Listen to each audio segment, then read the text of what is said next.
మహాగణపతిం మనసా స్మరామి, మహాగణపతిం మనసా స్మరామి. TR creations family అందరికీ నా హృదయపూర్వక ధన్యవాదాలు. సో అలాగే ఏప్రిల్ మాసానికి సంబంధించి మాస ఫలితాలు ద్వాదశ రాశుల వారికి ఎలా ఉండబోతున్నాయి ఏంటని మనం ఈ వీడియోలో చూద్దాం. మేజర్గా ఇక్కడ ఏప్రిల్ మాసంలో మనం చూస్తే పెద్దగా మేజర్ ఈవెంట్స్ చూస్తే ఏమీ లేవు. 16వ తారీఖు మాత్రం మాస శివరాత్రి అదొకటి ఉంది. సో అలాగే ఈ మాసంలో మేజర్ ట్రాన్సిటల్ చేంజెస్ ఎలా ఉన్నాయంటని చూస్తే 3వ తారీఖు నుంచి మారబోతున్న కుజుడు, ఏదైతే రాహుతో ఇతి చెందిన కుజుడు ఇప్పుడు శనితో ఇతి చెందబోతున్నాడు. రెండు శత్రువులే ఆయనకి. మేన రాశిలోకి ఏప్రిల్ 3 నుంచి ప్రవేశించబోతున్నాడు కుజుడు. నెక్స్ట్ ఏప్రిల్ 11 వరకు కూడా బుధుడు మేన రాశిలో ఉంటున్నారు. ఏప్రిల్ 11 వరకు కూడా కుంభరాశిలో ఉన్న బుధుడు ఇక ఆయన కూడా మేన రాశిలోకి వెళ్తూ ఉన్నారు. ఏప్రిల్ 14 వరకు కూడా రవి ఇక్కడ మనం చూస్తే కనుక ఆయన మేన రాశిలో ఉంటా తర్వాత తన ఉచ్చక్షేత్రం ఏప్రిల్ 14 నుంచి మేషరాశి రవి యొక్క ఉచ్చక్షేత్రంలోకి ఆయన గోచారం మొదలు పెట్టబోతున్నారు. ఇక శుక్రుడు చూస్తే మేషరాశిలో కుజుడింట్లో ఏప్రిల్ 20వ తారీఖు వరకు కూడా ఉంటారు. సో ఆ తర్వాత 20 తర్వాత వృషభ రాశిలోకి శుక్రుని యొక్క సంచారం మొదలవుతూ ఉంది. ఇవి మాసగ్రహాల యొక్క పరిస్థితి. ఇక లాంగ్ టర్మ్ ప్లానెట్స్ విషయానికి వస్తే గురుడు మనకి మిథున రాశిలోనే వక్రత్యాగం అయ్యి డైరెక్ట్ మోషన్లో ఇప్పుడు ట్రాన్సిట్లో ఉన్నారు. కేతువు సింహరాశిలో ఆయన సంచారంలో ఉంటూ ఉన్నారు. ఆపోజిషన్లో సేమ్ సమసప్తంలో కుంభరాశిలో రాహువు కూడా ట్రాన్సిట్లో ఉంటూ ఉన్నారు. ఇక మరొక లాంగ్ టర్మ్ ప్లానెట్ శని భగవానుడు మేనరాశిలో ఆయన యొక్క గోచారాన్ని కొనసాగిస్తున్నారు. సో ఈ విధంగా ఈ యొక్క లాంగ్ టర్మ్ ప్లానెట్స్ అండ్ అలాగే మాసగ్రహాల యొక్క ఫలితాల ఆధారంగా ద్వాదశ రాశుల వారికి సంబంధించి ఏప్రిల్ మాసం ఎలా ఉండబోతుంది ఏంటి అనేది మనం ఈ వీడియోలో చూద్దాం. వృషభ రాశి వారికి సంబంధించి వద్దాం. వృషభ రాశి వారికి సంబంధించి మనం చూస్తే కనుక ఈ రాశి వాళ్ళకి మెయిన్గా ఇక్కడ ఈ మాసంలో యోగిస్తున్న గ్రహాల విషయానికి వస్తే కనుక వీళ్ళకి రాశిలో శుక్రుడు యోగిస్తూ ఉన్నారు, ద్వితీయంలో గురుడు యోగిస్తున్నారు, దశమంలో బుధుడు యోగిస్తున్నారు. ఇక లాభస్థానంలో ఆల్రెడీ ట్రాన్సిట్లో ఉన్న శని బాగున్నారు, అలాగే రవి యొక్క ట్రాన్సిట్ కూడా బాగుంది మొదటి 2 వారాలు, అలాగే బుధుడి యొక్క ట్రాన్సిట్ బాగుంది, కుజుడు బాగున్నారు. సో మొత్తంగా majority of the planets 7 planets యొక్క అనుకూలత చక్కగా ఈ రాశి వాళ్ళకి కనిపిస్తుంది. చంద్రుడు కూడా నెలలో 15 రోజులు అనుకూలంగా ఉంటారు అలాగే. సో కాబట్టి వృషభ రాశి వారికి చాలా అనుకూలమైన కాలంగా మనం చెప్పుకోవచ్చు. సో ఎందుకంటే రాశ్యాధిపతిన శుక్రుడి యొక్క సంచారం ఇక్కడ 20వ తారీఖు వరకు కూడా లాభస్థానంలో ఉంది. లాభస్థానంలో శుక్రుడు ఉచ్చ స్థితిలో ఉన్నారు. సో ఈ సమయంలో ఈ meeting of so many people, you are contacting so many people. So అది కూడా ఏది ప్రయోజనాత్మకంగా, ఏది లాభకరంగా, ఏది గుర్తింపు తెచ్చేటట్టు, కొంచెం ఉపయోగపడేటట్టు, బిజినెస్లో కొంచెం గెయిన్ వచ్చేటట్టు, అంటే చేసుకున్న పరిచయం కొంచెం ఉపయోగపడేటట్టు, ఇలాంటి పరిస్థితులు ఏవైతే ఉంటాయో వాటి వైపు అడుగు వేయడానికే మీరు ఎక్కువగా ఇష్టపడుతూ ఉంటారు. అలాగే ఈ శుక్రుడి యొక్క సంచారం మనకి 20వ తారీఖు వరకు కూడా లాభస్థానంలో చక్కగా అనుకూలంగా ఉంది. సో కాబట్టి ఇక్కడ ఏంటంటే 20వ తారీఖు వరకు కూడా శుక్రుడు అక్కడే ఉండటం, దాంతోపాటుగా శని కూడా ఈ రాశికి మంచి యోగకారకుడు. అంత మంచి యోగకారకుడైన శనితో చక్కగా ఇక్కడ శుక్రుడు జత కట్టి లాభస్థానంలో ఉండడం, this is very good time for your fortune. అదృష్టానికి సంబంధించిన విషయాలు, లైఫ్ గ్రోత్కి సంబంధించిన విషయాలు, ఉద్యోగపరమైన విషయాల్లో మంచి డెసిషను, మీకు సానుకూలమైన వాళ్ళతో డెసిషన్ తీసుకొని కొంచెం లాభపడటానికి ఈ సమయం బాగా అనుకూలిస్తుంది. అయితే ఇక్కడ మెయిన్ ఏంటంటే రవి కుజులు కూడా లాభస్థాన సంచారంలో ఉంటూ ఉన్నారు. కుజుడు కూడా ఈ మాసం మొదటి నుంచే లాభస్థానంలోకి వచ్చి ఉన్నారు.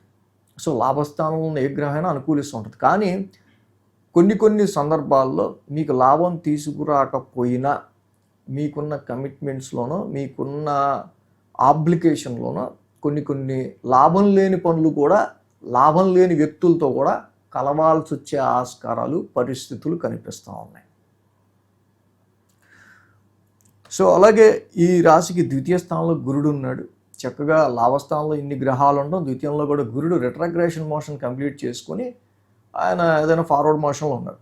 అంటే కుటుంబంలో చిక్కులో, చికాకులో, ఆర్థికపరమైన సమస్యలకి సంబంధించి, ముఖ్యంగా ఆరోగ్య పరిస్థితులకు సంబంధించి, కుటుంబంలో ఎదుర్కొంటున్న కొన్ని సిచ్యువేషన్స్కి సంబంధించి ఇప్పుడు కొంచెం స్లో డౌన్ అవటం, కొంచెం స్టెబిలైజ్ అవటం, ఆర్థిక పరంగా గతమంత ఖర్చులు తగ్గటం, కొంచెం ధనపరంగా కూడా, ఫైనాన్స్ పరంగా కూడా, ధనపరంగా కూడా కొంతవరకు మీకు గురుడు కొంచెం బెనిఫిట్ని కలుగజేసే ఆస్కారాలు కనిపిస్తూ ఉన్నాయి. ద్వితీయంలో ఉన్న గురుడు కానీ, లాభస్థానంలో ఉన్న ఈ గ్రహాల వల్ల కానీ definitely this is most profitable month. అంటే మీరు ఇక్కడ ఈ మంత్ ఎవరి మహర్దశలు మిగతా యోగాలు అట్లా ఉన్నా, సో బట్ డెఫినెట్గా అయితే ఇక్కడ ఏంటంటే మనం డెబిట్లోకి అయితే వెళ్ళాం. డెఫినెట్గా ఈ మంత్ మాత్రం కొంచెం మీకు ప్రయోజనాత్మకంగా మంచి కొద్దో గొప్ప డెఫినెట్గా మీకు పర్వాలేదు, మంచిగానే ఉంది అన్నట్టుగా పరిస్థితులు మాత్రం ఆర్థిక పరంగా మీకు నడిచే ఆస్కారాలు చాలా వరకు కనిపిస్తుంది. But you beat some dissatisfaction of your domestical environment. నా మానసిక ప్రశాంతతని తాకట్టు పెట్టి నేను పనిచేస్తున్నానేమో అనిపిస్తూ ఉంటుంది.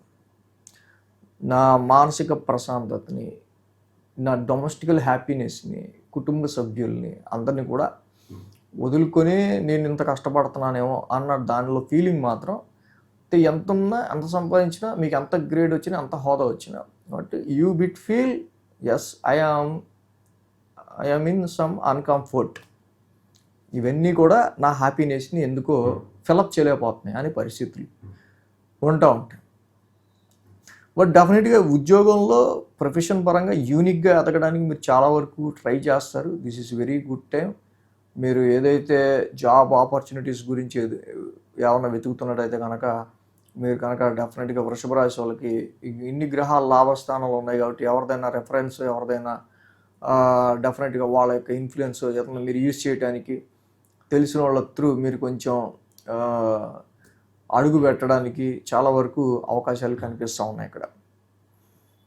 అలాగే ఈ రాశికి మనం చూస్తే కనుక మ్యారిటల్ మ్యాచెస్ విషయాల్లోనూ, బిజినెస్ పరమైన విషయాల్లో కూడా చాలా వరకు okay, not that much bad, కొంచెం అనుకూలమైన పరిస్థితులు అయితే ఉన్నాయి.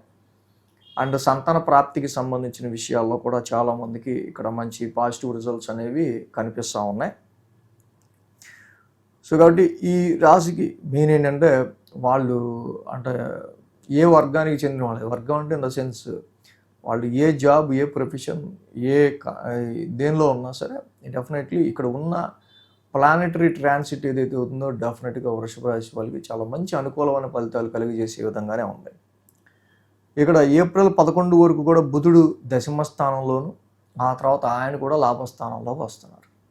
సో బుధుడి యొక్క సంచారం కూడా చాలా బాగా యోగిస్తుంది. ఆల్రెడీ ఆయన మిత్రుడితో కలిసి శనితో కలుస్తారు 11వ తారీఖు నుంచి.